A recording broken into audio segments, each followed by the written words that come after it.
généralement des êtres. On colonise l'espace. Comme on parle d'une colonie de plantes, les plantes ont colonisé cet espace, ainsi de suite. Maintenant, le colonialisme, eux-mêmes le disent dans leur définition, est la forme péjorative de ce qu'on appelle la colonisation. Et donc, aujourd'hui, être colonisé, c'est avoir été sous le joug colonialiste. Ça devient plus clair? Qu'est-ce qu'être colonisé? Être colonisé, c'est le fait d'être sous la domination de l'étranger, aussi bien mentale que physique ou culturelle. La colonisation est le processus d'expansion et de domination politique, culturelle et économique qui s'appuie sur le colonialisme qui en est la doctrine ou l'idéologie, pratiquée par certains États sur d'autres États ou peuples, alors obligés d'accepter des liens plus ou moins étroits de dépendance. Lorsqu'il y a domination politique du territoire et assujettissement de ses habitants, on parle alors d'impérialisme de la part du centre politique de décision appelée métropole.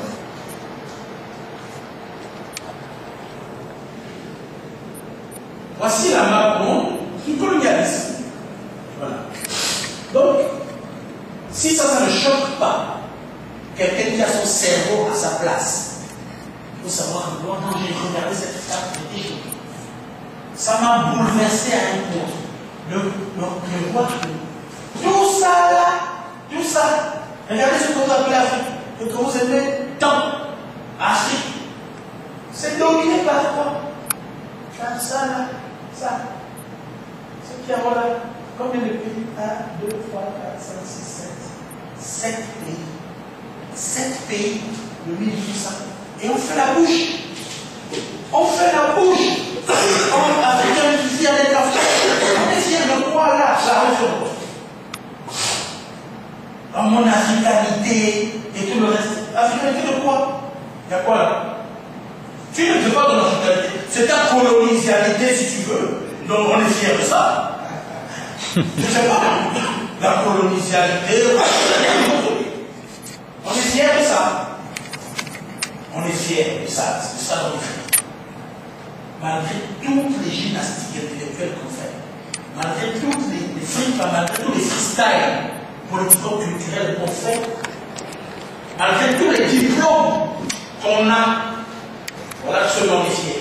Et là, je dis 99% de ceux qui sont à l'école de Juif.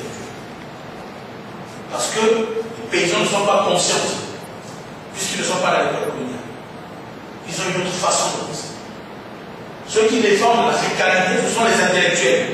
Mais que là encore, je reprends une expression chère au Serge Gomez, ce sont des intellectuels acculturés, sous-consommateurs, des sous-produits culturels. C'est de ça que je veux dire. Ça, pour quelqu'un qui a la tête en place, le cerveau en place, ça me choque. Si on n'est pas choqué, c'est que vraiment, on est peut-être véritablement devenus des esclaves. Nous sommes devenus des véritables esclaves.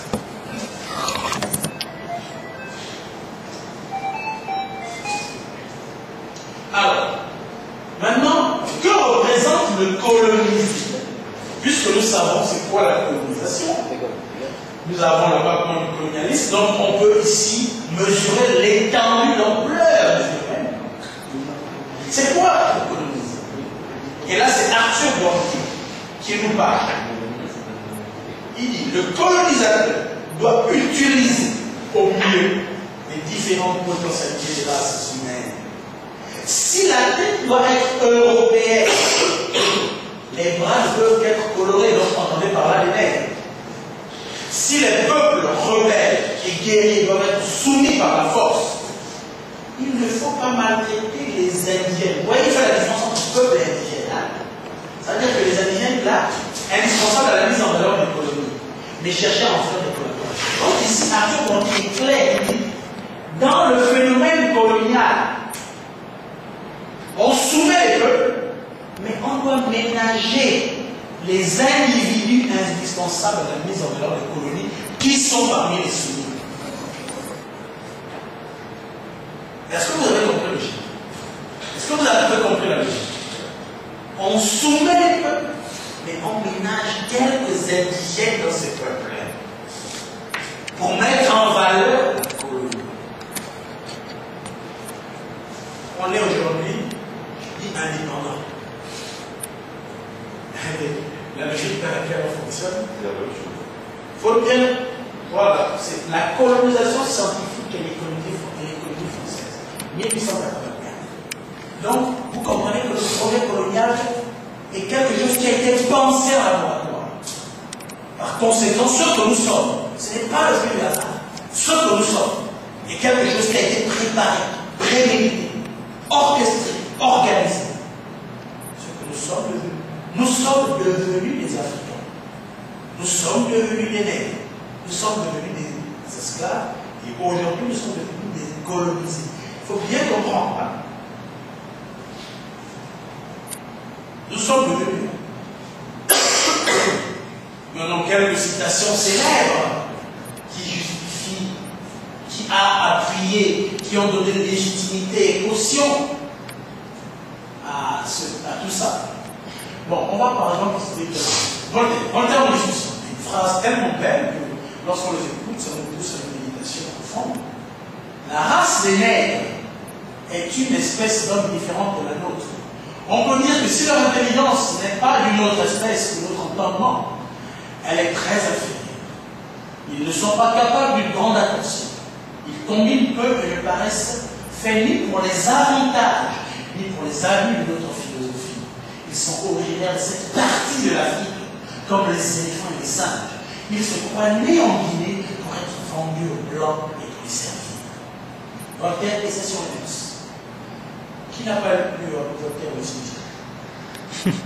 Qui n'a pas voulu avoir comme référence Voltaire ici? Voilà ce qu'il dit. Les nègres. On ne peut se mettre dans l'idée que Dieu, qui est un être sage, ait mis une âme, surtout une âme bonne, dans un corps tout noir. Il est impossible que nous supposions que ces gens-là soient des hommes.